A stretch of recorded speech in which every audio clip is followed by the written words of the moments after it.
okay hello everyone this is second time recording अनि अगाडिको चाहिँ हल्का क्र्यास भएछ कि मेरो रेकर्डिङ नै सो कि खासमा चाहिँ मैले आज रेकर्डिङ हाल्ने सोचिरहेको थिएँ because I am not feeling well अनि त्यही भएर पनि हो अनि अर्को भनेको चाहिँ किन गर्न लागेको भन्दाखेरि मैले कन्सिस्टेन्ट दिन खोजिरहेको थिएँ सो चाहिँ हालिदिउँ न त भनेर छोटो भए पनि है त सो आज चाहिँ हामी कन्डिसनल रेन्डरिङको बारेमा बुझ्छौँ अब नर्मली कन्डिसनल रेन्डरिङ भनेको के हो भन्दाखेरि अब हजुरहरूले बुझ्नु भएको सोच्नु भएको होला होइन कन्डिसनल स्टेटमेन्टसँग मिल्छ होइन सो त्यो चाहिँ ट्रु नै हो किनकि कन्डिसनल रेन्डरिङ भनेको हामीले नर्मली कन्डिसनल स्टेटमेन्टहरूसँगै कम्पेयर गर्छौँ होइन सो इफ एल्सको कन्डिसनलाई नै कन्डिसनल रेन्डरिङ भनेर बुझ्छ हुन्छ है त सो आज चाहिँ हामी रियाक्टमा चाहिँ कसरी त्यो कन्डिसनल रेन्डरिङ अथवा भनौँ इफ एल्सलाई चाहिँ युज गर्छौँ त्यो कुरालाई चाहिँ हामी हेर्छौँ है त सो पहिला सुरु चाहिँ म के गर्छु एउटा कम्पोनेन्ट बनाउँछु एक्स्ट्रा मैले एप डट जेएसमा काम गर्दा पनि हुन्छ तर त्योभन्दा पनि why not to make another component होइन त्यो गऱ्यो भने चाहिँ राम्रो हुन्छ नि त सो म एउटा हेलो डट जेएस भनेर चाहिँ कम्पोनेन्ट बनाउँछु अनि यहाँनिर चाहिँ म एउटा फङ्सन बनाउँछु हेलो भनेर होइन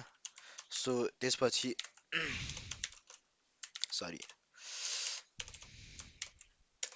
यसपछि चाहिँ म यहाँ रिटर्न गर्छु रिटर्नमा चाहिँ म के गर्दिनँ भने डिप बनाएर चाहिँ सिम्पल एच1मा चाहिँ वेलकम युजर भनेर लेखिदिन्छु होइन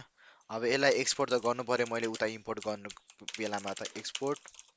डिफल्ट हेलो होइन त यति गर्नु पऱ्यो अनि यहाँनिर चाहिँ मैले इम्पोर्ट गर्नु पऱ्यो हेलोलाई त इम्पोर्ट हेलो फ्रम हेलो होइन अब यहाँनिर रिटर्नमा चाहिँ मैले हेलो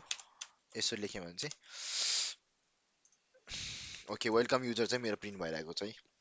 यो कहाँबाट प्रिन्ट भइरहेको छ यो चाहिँ मेरो हेलो डट जेएस भन्ने कम्पोनेन्टमा चाहिँ छ त्यहाँबाट चाहिँ मैले इम्पोर्ट गरेर यहाँनिर आइरहेको छ है अब अब चाहिँ हामीले हेलो डट जेएसमा चाहिँ अब हामीले एउटा इफ एल्स कन्डिसन लाउनलाई चाहिँ सुरुमा युज स्टेटलाई इम्पोर्ट गर्नुपर्छ है अब युज स्टेटको बारेमा हामीले युज स्टेटको बारेमा धेरै भन्नु नपर्ला सो पहिला सुरु चाहिँ रियाक्टलाई इम्पोर्ट गर्नु पर्यो इम्पोर्ट रियाक्ट फ्रम रियाक्ट होइन अथवा हजुरले चाहिँ यहाँनिर चाहिँ युज स्टेटलाई इम्पोर्ट गर्दा पनि हुन्छ यसरी हजुरले चाहिँ यसरी हजुरले युज स्टेटलाई इम्पोर्ट गर्दा पनि हुन्छ है सो स्टेटलाई युज गर्ने तरिका भनेको हजुरले एउटा कन्स्ट अथवा लेट केही गरेर चाहिँ भेरिएबल जस्तो बनाउनु पर्यो सो कन्स्ट लिएको छु हजुरहरूले लेट लिँदा पनि हुन्छ सो कन्स्टमा चाहिँ फर इक्जाम्पल मैले चाहिँ अहिले लगइन र लगआउटको केस गर्दैछु अरे होइन सो सिम्पल मैले चाहिँ एउटा लगइन भन्ने बनाएँ अनि अर्को चाहिँ सेट लगइन भनेर चाहिँ मैले बनाएँ होइन दुइटा सो हामीले बाई डिफल्ट भ्यालुमा चाहिँ अब के पठाउनु पऱ्यो नि त हामीले होइन सो बाई डिफल्ट भ्यालुमा पठाउनको लागि इक्वल्स टु हामीले चाहिँ युज स्टेट गर्छौँ बाई डिफल्टमा चाहिँ मैले अहिले फल्स हालिदिन्छु है सो फल्स किन हालेको भन्दाखेरि बाई डिफल्टमा चाहिँ यो के भन्छ लगइन छैन भनेर चाहिँ बुझाउँछ क्या फल्सले चाहिँ अब सुरुमा हामीले चाहिँ एउटा तरिकाले हेर्छौँ इफेल्स लाउने होइन अनि अर्को भनेको सेकेन्ड वे पनि हेर्छौँ हामीले कसरी चाहिँ इफेल्सको कन्डिसन आउँछ भनेर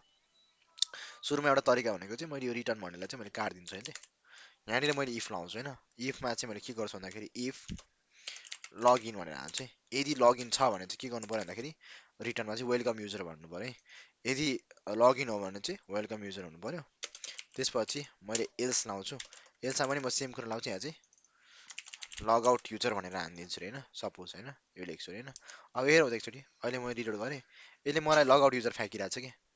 किन लगआउट युजर देखाइरहेको छ भन्दाखेरि बाई डिफल्ट त हाम्रो भ्यालु त फल्स छ नि त बाई डिफल्ट फल्स भन्नुको अर्थ के हो त भन्दाखेरि बाई डिफल्ट फल्स भन्नुको अर्थ मेरो चाहिँ लगआउट हो नि त एल्समा जान्छ नि त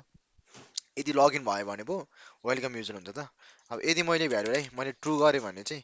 सो मेरो चाहिँ वेलकम युजर हुन्छ क्या सो भन्नुको अर्थ बाई डिफल्टमा मेरो ट्रु छ भनेको लगइन भइरहेछ सो मेरो चाहिँ यो इफको क्लज रन भइरहेछ है यदि मेरो बाई डिफल्ट फल्स छ भने चाहिँ मेरो इफमा जाँदैन एल्समा जान्छ नि त सो त्यहाँ चाहिँ मेरो एल्सको बेला एल्सको कन्डिसन चाहिँ रन भइरहेछ क्या तर यो चाहिँ राइट तरिका होइन यो चाहिँ एउटा गुड प्र्याक्टिस होइन रियाक्टमा कोड लेख्ने चाहिँ सो रियाक्टमा चाहिँ हामीले यो सबै कुरालाई वान लाइनमा लेख्न सक्छौँ कि सो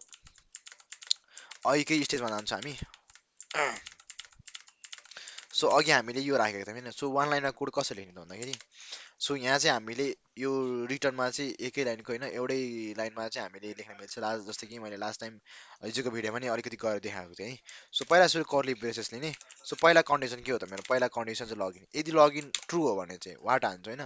लगइन ट्रु हो भने चाहिँ मेरो चाहिँ यसरी चाहिँ यो हेलो वेलकम युजर भन्ने प्रिन्ट हुन्छ होइन यदि फल्स छ भने चाहिँ के हुनु पर्यो भन्दाखेरि फल्स छ भने चाहिँ सिम्पल यो यसरी कोलन दिन्छु म अनि सिम्पल म चाहिँ यहाँनिर लगआउट युजर हान्छु क्या अब अहिले चाहिँ यहाँ लगआउट युजर देखाउँछ है किनभने मेरो के छ बाई डिफल्टमा भ्यालु चाहिँ फल्स छ नि त है सो के गर्ने भन्दाखेरि कर्ली ब्रेस हान्ने अनि सुरु कन्डिसन हान्ने ट्रु छ कि छैन चेक गर्नलाई वाट हान्ने ट्रु हो भने चाहिँ यो प्रिन्ट हुनु पऱ्यो फल्स हुनुको लागि सिम्पल कोलन हालिदिने अनि फल्स हुनुको लागि चाहिँ यो प्रिन्ट हुनु पऱ्यो क्या बाई डिफल्ट भ्यालु चाहिँ मैले ट्रु हाल्छु भने चाहिँ के गर्नु पर्यो भने वेलकम युजर प्रिन्ट हुन्छ कि यसरी है सो होप कि हजुरहरूले बुझ्नुभयो होला इफ एल्स कसरी लाउने भनेर सुरुमा एउटा कन्डिसन भयो ट्रु हो भने यो प्रिन्ट भयो फल्स हो भने चाहिँ यो प्रिन्ट भयो क्या सो यो एउटा वाट र यो कोलनले डिफर गर्ने भयो क्या यो चाहिँ एक लाइनमा अघिको जुन हामीले इफ एल्स जसरी नर्मल हामीले सी प्रोग्रामिङहरूतिर गर्दाखेरि इफ एल्स लाउँछौँ नि त्यसरी गर्नुभन्दा यसरी वान लाइनमा लेख्दाखेरि चाहिँ कोड अलिकति फास्ट हुन्छ है सो यो रियाक्टमा चाहिँ एउटा गुड प्र्याक्टिस भयो है अनि आई वाज थिङ्किङ कि म एल्सिफको पनि कभर गरौँ किनभने अब इफ भयो इफ र एल्स त भएन इफ एल्सिफ एल्स पनि हुन्छ नि त सो तिनवटा कन्डिसन हुँदाखेरि चाहिँ कसरी गर्ने त भन्दाखेरि त्यो सोचिरहेको थिएँ गरौँ भनेर बट अहिले चाहिँ मैले साँच्चीकै अलिकति आइएम नट फिलिङ वेल अनि म सकिरहेको पनि छैन कि सो आज चाहिँ हामी यहीँनिर इन्ड अप गर्छौँ सो भोलि म ठिक भयो भने चाहिँ म अलिकति लेन्दी भिडियो हाल्नलाई ट्राई गर्छु